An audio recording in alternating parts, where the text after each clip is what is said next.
Selamat sore Stella Family. Bagaimana kabarnya? Kembali lagi dalam acara kita, Dr. Stella. Hari ini bersama saya, Dr. Aprilia Adelina Baris, kita akan berbincang-bincang dengan dokter spesialis patologi klinik di Rumah Sakit Ibu dan Anak, Stella Maris. Kita sapa dulu ya, Stella Family. Kita bersama dengan Dr. Tony Wongso, spesialis patologi klinik. Halo, selamat sore dokter. Bagaimana kabarnya?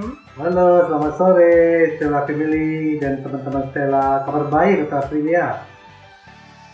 Terima kasih dokter telah bergabung bersama kita dan Stella Family dalam review kita hari ini. Dan hari ini, Dr. Tony Wongso akan membawa materi tentang tes antibodi pasca vaksinasi COVID-19. Pasti banyak dari Stella Family telah divaksin COVID-19, bukan? Terutama untuk lansia dan pelayanan publik. Hari ini, Dr. Tony Wongso akan berbagi kepada kita tentang apa itu tes antibodi, apa tujuannya, dan kapan dilakukannya. Sudah siap, Stella Family? Kepada Dr. Tony Wongso, kami persilakan. Silakan dokter. Ya, terima kasih Dr. Aprilia.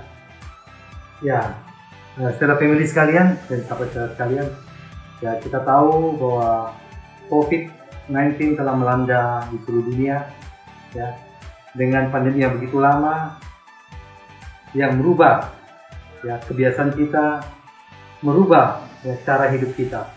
Ya. Penyakit yang baru, ya, yang berkembang terus, masih terus dipelajari. Nah, pada kesempatan ini ya, kami akan membagikan bagaimana tentang pemeriksaan antibodi, ya, khususnya neutralizing antibody dan kuantitatif sudah vaksin COVID-19. Nah, tadi kita lihat ya, kita tahu ya secara struktur virus COVID-19 ya ini adalah termasuk golongan keluarga beta coronavirus. Mungkin semua sudah sering lihat ya gambarnya baik di internet ya di koran ya. Strukturnya demikian seperti yang ada di depan kita ya. Seluruh struktur virus ini ada protein ya yang menonjol yang disebut dengan spike protein, ada envelope bungkusnya, ada membrannya, kemudian juga ada nukleokapsidnya. Semua ini ada protein. Dan protein ini kita tahu mampu menimbulkan respon imun dan terbentuknya antibodi oleh sistem imun kita.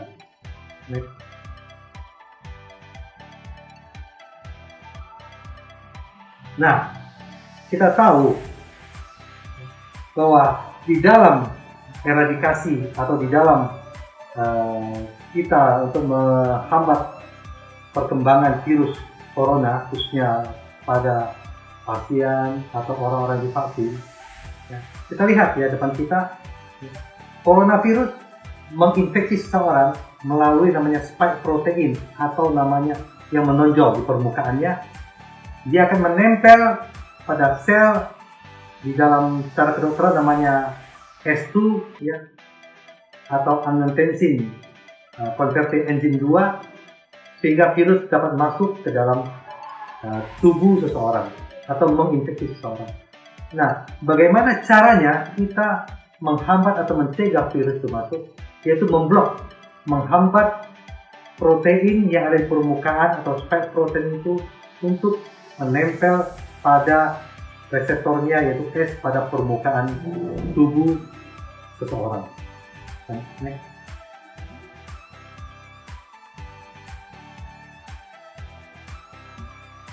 Nah, seperti gambar depan kita, ya. Ini adalah bagaimana virus corona menempel pada permukaan sel dan bagaimana kalau ada antibodi, khususnya neutralizing antibody yang menempel pada spike protein pada permukaan virus sehingga virus tidak dapat menempel pada sel tubuh manusia, baik itu di paru-paru, di usus, di ginjal, di jantung, dan di pembuluh darah. Kalau ada antibody neutralizing yang memblok, virus itu tidak bisa menginfeksi seseorang. Okay.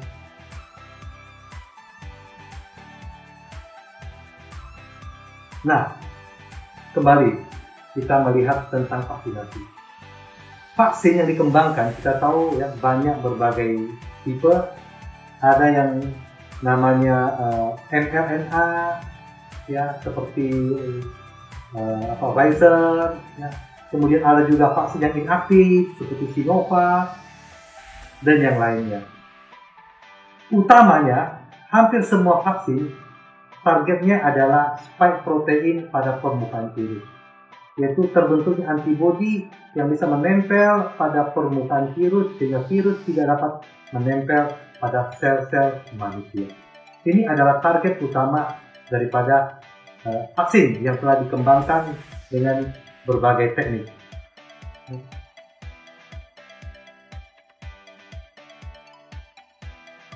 Nah, kalau kita lihat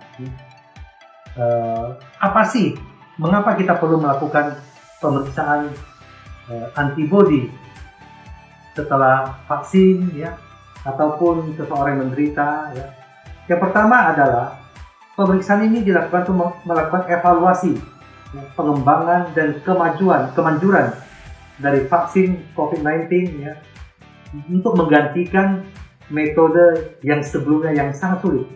Kita tahu gold standard atau baku emas untuk pemeriksaan antibody neutralizing adalah namanya PRNT ya. Ini menggunakan virus hidup untuk menguji antibody seseorang, bagaimana antibody ini bisa menghambat atau menetralisir virus. Namun sangat sulit.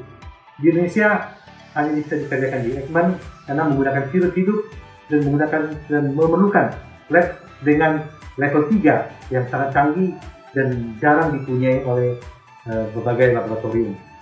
Kedua, pemeriksaan berfungsi untuk apa? Menganalisa status kekebalan, yaitu kekebalan kelompok atau herd immunity, ya, sehingga bisa memandu ya, pembuat kebijakan bagaimana kita berperilaku khususnya di dalam masyarakat yang luas. Ketiga, pemeriksaan antibodi juga berfungsi untuk monitoring selama pemberian terapi dengan plasma konvalesen. Nah, selanjutnya kita lihat.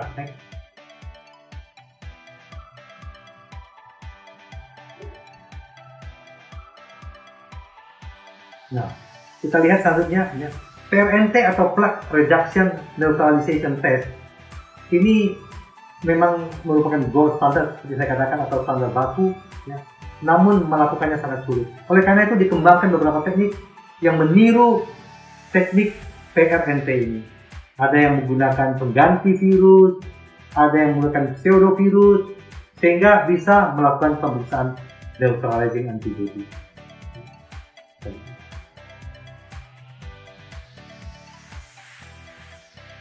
Nah, banyak orang bertanya, banyak pemeriksaan yang beredar untuk menguji antibody seseorang khususnya setelah vaksinasi.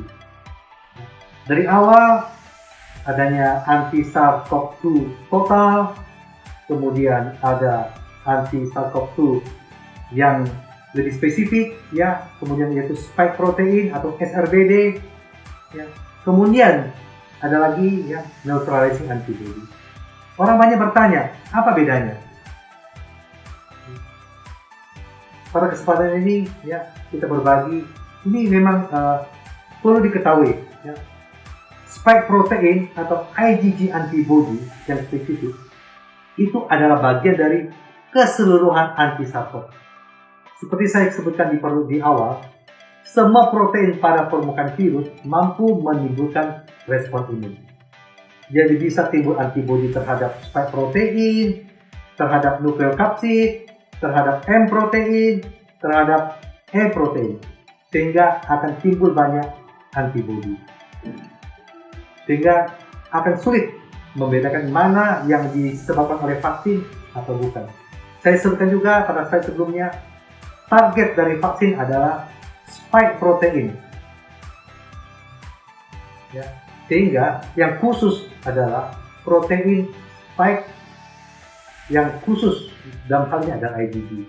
Namun perlu diingatkan bahwa tidak semua antibody SRBD atau spike protein merupakan neutralizing.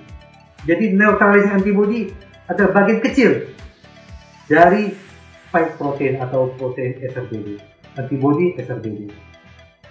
Jadi perlu diketahui pemeriksaan yang harus dilakukan, yang ingin dilakukan supaya bisa diketahui status vaksinasi. Namun perlu diingat, sampai saat ini WHO memang belum merekomendasikan pemeriksaan antibody pasca vaksinasi. Kenapa?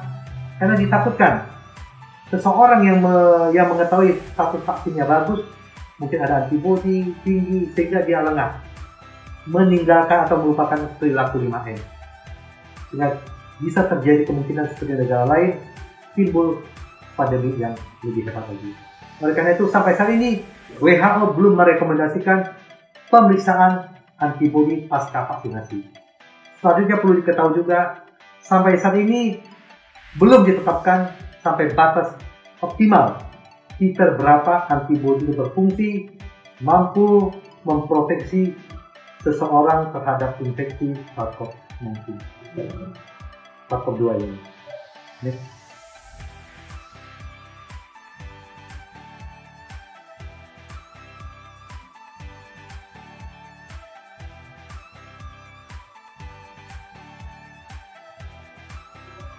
Nah, ini adalah perbedaan,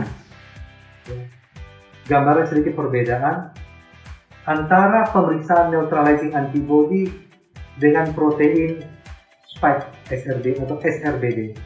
Di mana kalau pada SRBD dia tidak saja melakukan pemeriksaan terhadap neutralizing, tapi antibody IgG yang lain juga ikut diperiksa. Saya sebutkan tadi, tidak semua antibody SRBD adalah neutralizing antibody. Perlu diingatkan kembali bahwa IgG itu ada 4 subclass. Hanya IgG 1 dan 3 yang mempunyai kemampuan untuk optimal untuk melakukan neutralizing antibody. Sehingga ini sangat tergantung kepada tujuan kita ingin melakukan pemeriksaan antibody. Misalnya, ingin mengetahui titer saja, mungkin SRBD cukup.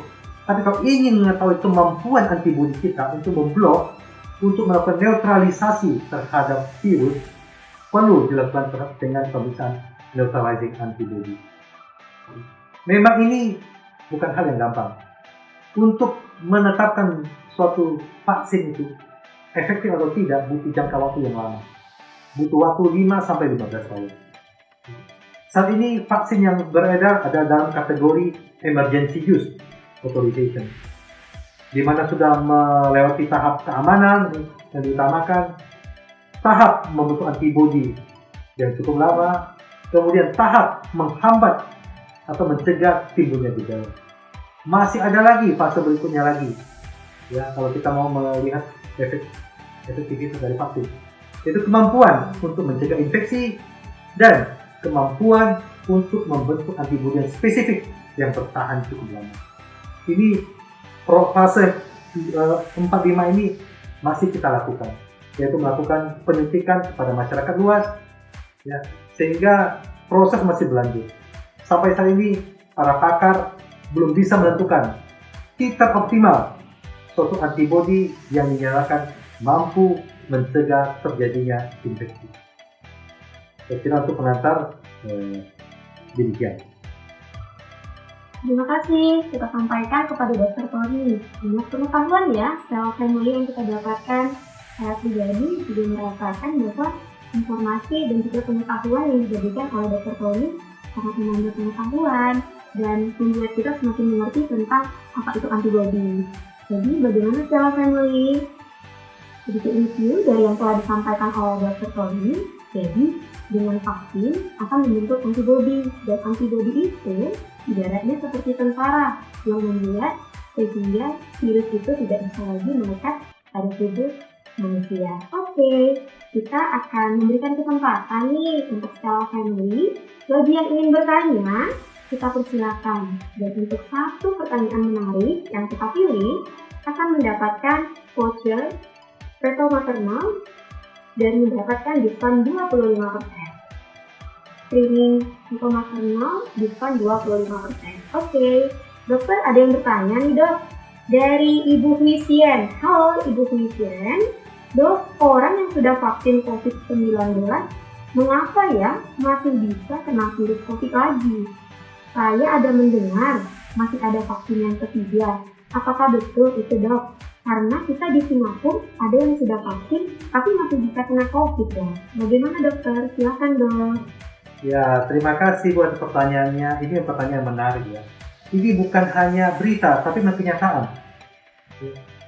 Beberapa orang sudah vaksin lengkap 2 kali tapi masih bisa kena COVID. Perlu kita ketahui, saat kita melakukan vaksinasi, khususnya setelah 2 kali, butuh waktu untuk timbulnya antibodi. Ya, menurut penelitian, kurang lebih 14 hari sampai 28 hari antibodi itu akan timbul. Nah, bagaimana respon sistem imun kita untuk membentuk antibodi sangat tergantung banyak faktor. Misalnya faktor internal, umur seseorang, jenis kelamin, kemudian ada penyakit penyerta, faktor eksternal, faktor lingkungan, faktor gizi, vitamin, faktor paparan. Ini semua akan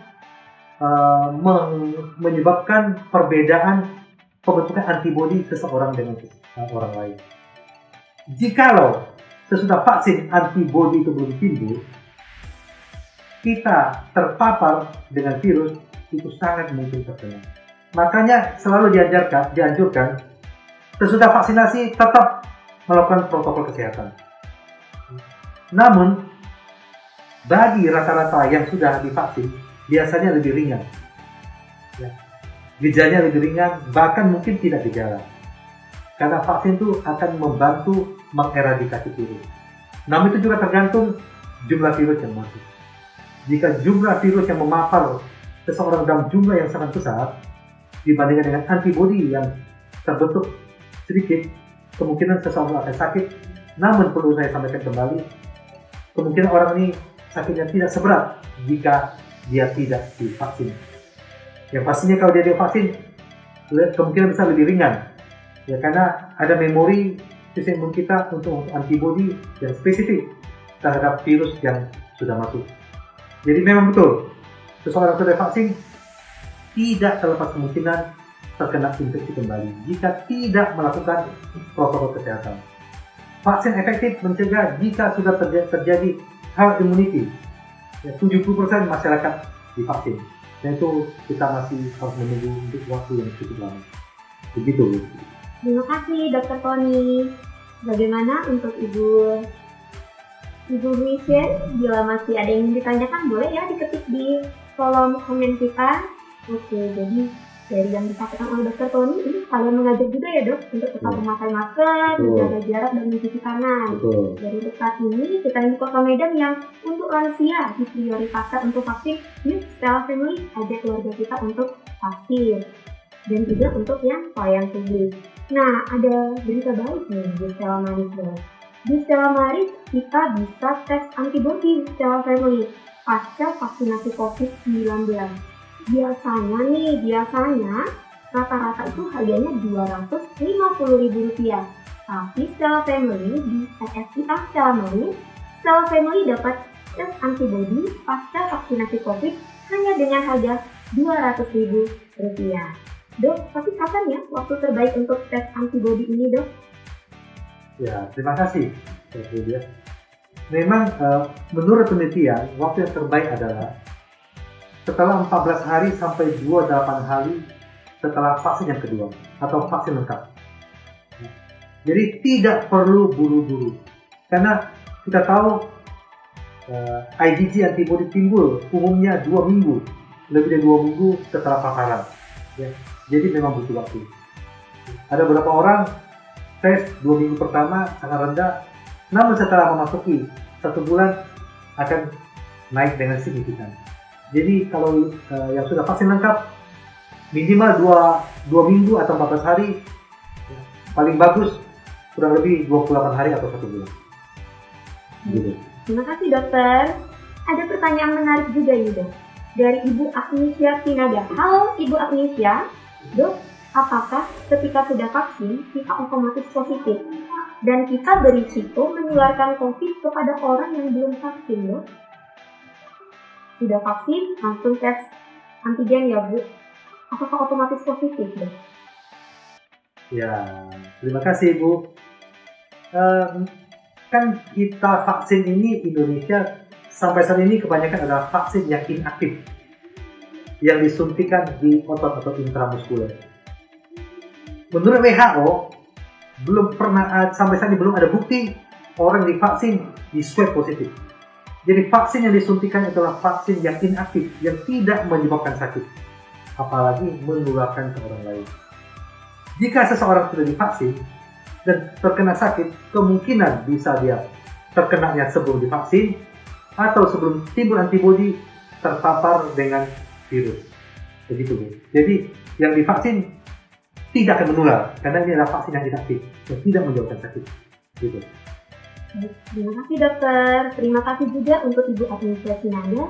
Berikutnya Dok dari Ibu Lestari Lubis. Halo Ibu Lestari. Halo dokter. Maaf, saya baru gabung, jadi nggak mengikuti penjelasan dokter. Jadi Dok, sebaiknya cek lab apa yang dilakukan untuk seseorang yang sudah mendapatkan vaksin COVID untuk mengetahui adakah vaksin tersebut di dalam tubuh. Ini bagaimana, Dok? Ya, terima kasih Bu. Mungkin saya koreksi sedikit. Tes itu adalah untuk mengetahui antibodi yang timbul ya, akibat respon tubuh terhadap vaksin dari virus yang tidak aktif. Nah, antibodi tes saat yang paling banyak beredar adalah SRBD. Ada juga yang baru sekarang neutralizing antibody. Ya. Kalau kita memeriksa SRBD, itu kita mengetes IgG spesifik, tapi tidak semuanya neutralizing. Itu saya sebutkan tadi, neutralizing antibody adalah bagian dari antibody SRBD yang mampu memblok atau melakukan netralisasi terhadap virus COVID-19. Jadi berbeda. Yang satu adalah secara keseluruhan antibodi SRBD, yang satu adalah yang betul-betul mampu memblok atau menetralisir virus. Begitu. Oke, baik. Terima kasih Dr. Tony. Dok, kalau misalnya nih Dok sudah divaksin, kemudian 28 hari kemudian melakukan tes antibodi. Kalau misalnya antibodinya itu belum optimal Dok, apakah kita boleh ya vaksin ketiga lagi Dok? Ya, ini terima kasih, ini pertanyaan yang menarik. Karena banyak juga yang menanyakan demikian ya. Jadi sekalian, sahabat dan keluarga saya Ramali sekalian, perlu kita ingat, tujuan vaksin kita adalah membuat sel sistem imun kita mempunyai memori terhadap virus yang pernah masuk. Jadi jangan gelisah, jangan khawatir ya, jika setelah 28 hari belum terbentuk atau antibodi yang terbentuk belum optimal. Kenapa? Menurut penelitian, bahkan menurut WHO, kita masih, karena ini ada hal yang baru dan semua masih berkembang dan masih dipelajari. Memang selama ini yang fokus orang adalah antibodi yang terbentuk. Itu oleh salah satu sistem imun kita, yaitu sel B. Namun peran dari limfosit T kita masih menjadi pertanyaan dan masih diteliti. Jadi jika seseorang sudah divaksin belum timbul atau titer antibodinya masih rendah, jangan gelisah ya, tetap berperilaku hidup sehat ya, jaga stamina tubuh, sistem imun tubuh, karena dengan berangsur waktu ya, tubuh sistem imun kita akan terus membentuk antibodi selagi vaksin yang disuntikan atau virus yang inaktif itu masih ada tubuh kita. Jadi tidak perlu buru-buru ya. Boleh dites berikutnya lagi, bulan berikutnya lagi, tidak perlu vaksin yang berikutnya lagi. Ya. 2 kali cukup dan tidak ada penelitian yang membuktikan bahwa 3 kali itu akan menambah respon sistem imun kita. Gitu. Terima kasih Dr. Tony. Bagaimana Stella Family? Saya mau mengingatkan sekali lagi ya, Buat yang memberikan pertanyaan, untuk satu orang dengan pertanyaan menarik akan mendapatkan gift voucher 25% off screening preto maternal. Oke, silakan yang mau bertanya. Oke, berikutnya dari Ibu Marteha. Halo Ibu, Dok, untuk lansia umur 61 tahun, ada riwayat penyakit BM dan jantung, tapi merupakan penyintas COVID 5 bulan yang lalu. Nah, apakah untuk lansia ini masih harus tetap ikut vaksin, Dok? Terima kasih, Dokter. Ya, terima kasih Ibu untuk pertanyaannya yang menarik ini. Memang seseorang yang punya komorbid atau penyakit penyerta pada rekomendasi sebelumnya tidak dianjurkan untuk divaksin. Namun bila DM-nya terkontrol, ya, jantungnya terkontrol, diperbolehkan untuk divaksin ya, dengan perhatian khusus. Menurut rekomendasi dari PAPDI atau Perhimpunan Dokter Spesialis Dalam, boleh, tapi yang terkontrol. Nah, bagaimana kalau dia penyintas? Menurut rekomendasi dari FDA dan dari WHO, seseorang penyintas boleh divaksin jika setelah 3 bulan sembuh atau mengalami resolusi total dari sakit sebelumnya, dari infeksi sebelumnya. Namun sebaiknya kalau titer antibodi masih cukup, mungkin belum perlu. Ya. Karena penyintas COVID biasanya kalau dengan sakit yang cukup berat, ringan sampai berat, itu antibodi yang terbentuk biasanya tinggi dan bertahan bisa sampai 6 bulan. Jika cukup, saya kira tidak perlu divaksin. Begitu. Baik, terima kasih Dok. Dok, jadi berapa lama Dok antibodi ini bertahan di dalam tubuh manusia setelah mendapat vaksinasi dari COVID? Ya, terima kasih. Kita tahu bahwa vaksin ini baru dilakukan di awal tahun, lagi di Indonesia. Sampai saat ini baru 4 bulan. Jadi belum ada penelitian untuk khusus COVID ini berapa lama bertahan. Tetapi menurut dari pengalaman vaksin SARS, MERS sebelumnya, ada yang sampai 6 bulan bahkan 1 tahun bertahan. Antibodi yang timbul hasil vaksinasi. Kita berharap dengan struktur yang mirip, ya, vaksin COVID ini ya juga bisa membuat hal yang sama, bertahan di atas 6 bulan. Gitu. Baik Dokter, terima kasih. Dok, ada pertanyaan lagi Dok dari Ibu Seli. Halo Ibu Seli, Dok, konsumsi vitamin D3 apakah bisa untuk membantu meningkatkan imun Dok? Terima kasih Dokter. Ya, terima kasih Bu Seli. Kita tahu ya, konsumsi vitamin ditujukan kepada orang-orang yang mengalami defisiensi. Kalau kita tidak mengalami defisiensi, tubuh kita mempunyai jumlah vitamin yang cukup, tentunya sistem imun akan tetap terbentuk. Nah, memang vitamin D, kita tahu ya, seperti vitamin C dan E ya, mempunyai peran masing-masing di dalam merangsang sistem imun kita. Jikalau satu vitamin D kita cukup, ya, tidak perlu ada suplemen. Namun jika kurang, saya kira perlu jatuh suplemen untuk membantu menambah kerja dari sistem imun kita. Baik, terima kasih Dokter. Dok, ada ucapan terima kasih dari Ibu Vivian. Terima kasih Dokter buat jawaban tadi. Lalu, apakah obat vaksin negara lain tidak sama? Contohnya saya dengar dari teman Indonesia, katanya obat vaksin Indonesia yang digunakan dengan Singapura berbeda Dok. Ini bagaimana ya Dok? Silakan Dokter. Ya, memang hampir rata-rata negara mempunyai pilihan sendiri ya. Tergantung dari supply dan kerjasama sebelumnya. Ada beberapa jenis vaksin yang dikembangkan, ada yang inaktif ya seperti Sinovac. Ya, itu berdasarkan pembuatan vaksin yang sebelumnya. Ya. Pengalaman yang panjang, hampir 100 tahun lebih, vaksin dibuat dari vaksin inaktif, termasuk Sinovac. Nah, Kemudian berkembang teknik baru untuk pembuatan vaksin yaitu dengan mRNA.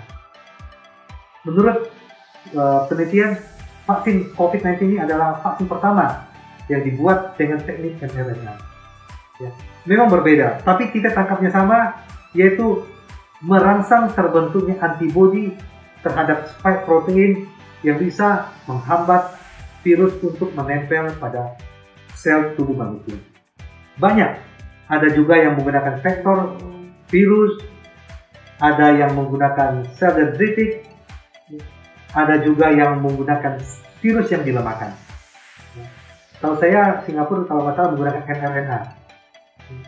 Ada juga di Indonesia ya, yang menggunakan mRNA yaitu Astra. Tapi yang paling banyak digunakan di Indonesia saat ini adalah menggunakan vaksin yang inaktif. Begitu itu. Terima kasih dokter. Halo Ibu Mina Ang. Wah, terima kasih ya Stella Family yang masih mengikuti untuk IGLIS kita hari ini. Dok, apakah vaksin ini ada faedahnya? Karena dilihat secara global, semua negara rata-rata masih babak belur walaupun vaksin sudah disuntikan. Kenapa begitu ya dok? Ya, terima kasih Ibu. Ya memang itulah yang kenapa dianjurkan setelah vaksin tetap berperilaku sesuai dengan protokol kesehatan. Perlu kita ingat, vaksin bisa bermanfaat dan bisa menyelesaikan pandemi jika sudah terjadi herd immunity. Immunity pada masyarakat secara besar-besaran, kurang lebih 70% masyarakat sudah divaksinasi. Vaksin tetap ada faedah. Ya. Kita selalu ingat prinsip mencegah lebih baik daripada mengobati.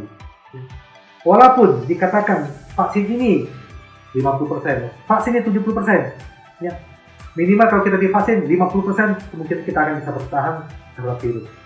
Daripada kita tidak sama sekali divaksin, lebih besar kemungkinan kita kalau terinfeksi akan sakit berat. Jadi zaman saya tetap ada manfaatnya ya vaksin yang telah dilakukan. Jadi kita bisa berharap dengan makin banyaknya masyarakat yang divaksin, herd immunity akan tercapai. Ya. Kami menunggu itu, tetap kita berperilaku hidup sehat, bukan 3M, mungkin kalau perlu 5M. Begitu Ibu. Baik, terima kasih untuk Dr. Tony. Terima kasih untuk Ibu Mina Ang. Jadi vaksin itu tetap penting ya, Stella Family. Untuk saat ini, untuk keluarga dari Stella yang sudah lansia, silakan untuk lansianya diajak vaksin untuk didaftarkan. Untuk pelayan publik juga yang sudah mendapat kesempatan, ayo untuk tetap divaksin. Dan bagi Stella Family yang ingin memeriksakan antibodinya pasca vaksinasi COVID, silakan di RSPA Stella Maris dengan biaya Rp200.000. Oke, apakah masih ada dari Stella Family yang ingin bertanya? Boleh, ada 2 pertanyaan lagi, kita masih tunggu ya. Dok, mengapa ya idealnya untuk vaksin ini setelah kita vaksin kedua dok? Karena ada beberapa yang misalnya karena mau pergi, pulang kampung, jadi mereka memutuskan untuk tidak melanjutkan vaksin keduanya. Itu akibatnya apa ya dok? Dan kalau misalnya mau vaksin, kenapa harus setelah vaksin kedua? Terima kasih dokter. Ya, terima kasih. Kita tahu menurut penelitian sebelumnya, ya, baik di Brasil, ya, di Bandung, ya, kita vaksin Sinovac, rata-rata vaksin itu 2 kali. Ya, saat ini yang memproklamirkan 1 kali adalah Johnson. Ya, tadi itu masih menjadi pertanyaan. Ya. Kenapa harus 2 kali? Kita tahu vaksin tujuan adalah merangsang sistem ini. Dengan pemberian pertama kali, tubuh kita akan mengenal vaksin yang masuk dan ada timbul memori.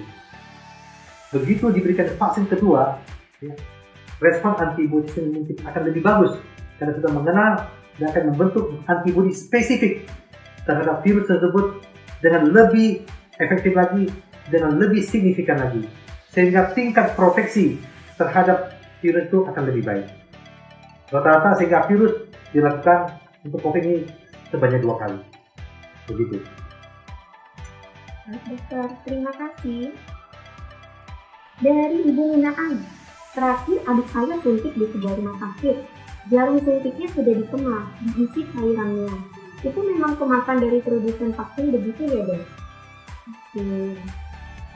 Mungkin maksud dari Ibu Mina ini Kalau yang saya tangkap mungkin maksudnya waktu adiknya datang mau disuntik atau mungkin isi dari jarum suntiknya itu memang sudah otomatis dari pabriknya, Dok, atau itu memang diisi oleh rumah sakit seperti itu, Dok, untuk vaksin. Mungkin karena seperti ini ya, Bu, ya. Pada waktu adiknya datang, adiknya tinggal disuntik, jadi mungkin adiknya tidak melihat proses penarikan vaksin dari vialnya, demikian. Kalau dari pabriknya biasanya satu vial itu untuk 10 orang dan itu dokternya yang mengambil sendiri. Mungkin pada waktu adiknya ibu datang, dokternya sudah mengisi duluan dan langsung menyuntikkan ke adiknya ibu. Oke. Dok, ada pertanyaan, Dok, dari Rini Wongso. Kenapa ada orang yang setelah vaksin bisa timbul efek samping seperti demam, batuk, pilek, dan kepala pusing ya, Dok? Terima kasih, Dok.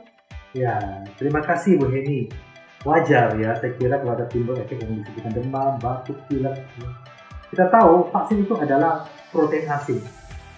Begitu, walaupun dia inaktif, virus yang sudah inaktif disuntikkan ke tubuh kita, pasti tubuh kita akan berespon. Sistem imun kita akan berespon. Akan terjadi inflamasi. Inflamasi radang di daerah lokasi ya, dan sistem imun kita bekerja.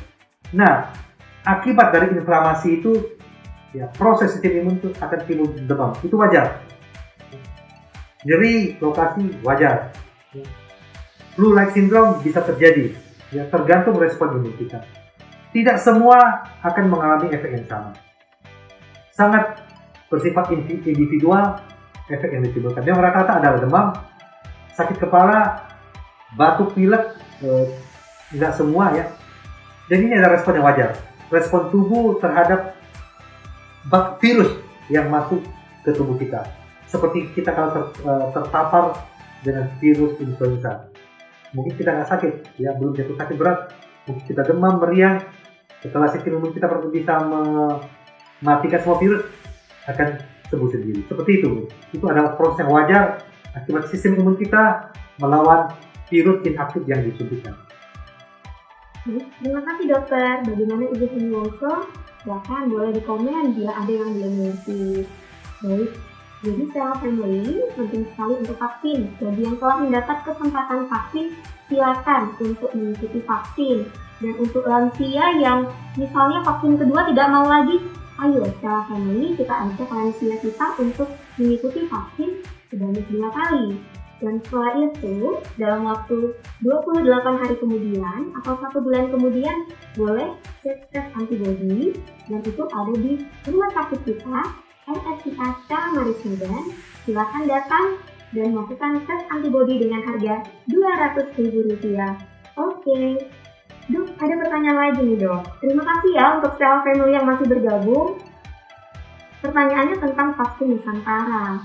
Cara kerjanya gimana ya, Dok? Saya ingin diambil dari darah kita sendiri. Ini bagaimana ya, Dok? Baik, ya memang ada satu produsen di Cina yang menggunakan teknik menggunakan sel dendritik. Ya, walaupun ini menjadi, tapi kita tidak masuk ke sana.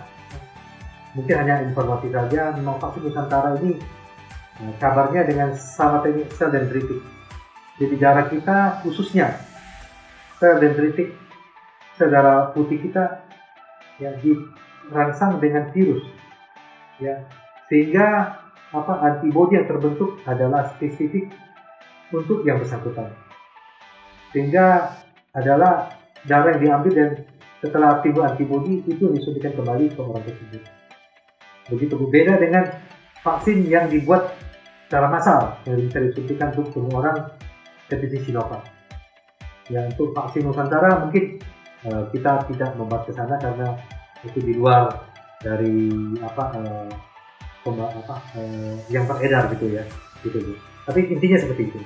Oke, baik. Terima kasih, Dokter. Beruntung sekali ya kita secara family mendapatkan banyak pengetahuan dari Dr. Tony Wongso, spesialis patologi klinik. Dok, satu pertanyaan dilakukan kepada pasien yang bukan pasien. Bagaimana sih, Dok, cara untuk melakukan tes antibodi itu? Apakah sama seperti swab lagi atau ambil darah atau bagaimana ya, Dok? Terima kasih, Dokter. Terima kasih, Pak Bulu. Beda ya, kalau kita swab itu antigen yang kita tes. antibody adalah tes seperti di awal COVID, ya, yaitu tes antibody diambil darahnya, diperiksa kadar titer antibody yang ada di dalam darah kita. Ya. Jadi bukan di swab tapi diambil darah kita untuk dites, ngetes antibody yang ada di dalam cairan darah kita. Gitu. Oke, baik. Terima kasih dokter. Terima kasih Dr. Aprilia. Terima kasih untuk Dr. Konyoso, spesialis patologi klinik. Kita mendapat banyak sekali pengetahuan dari dokter. Terima kasih dokter. Terima kasih juga untuk Stella Family. Halo Stella Family. Dan hari ini siapa ya yang akan mendapatkan voucher gift voucher kita? Kita berikan kepada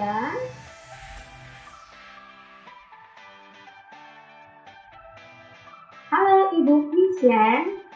Ibu Christian berhak mendapatkan gift voucher 25% off untuk screening atau maternal. Silakan ya untuk konfirmasi langsung ke IG kita, Ibu Christian. Terima kasih Ibu Christian.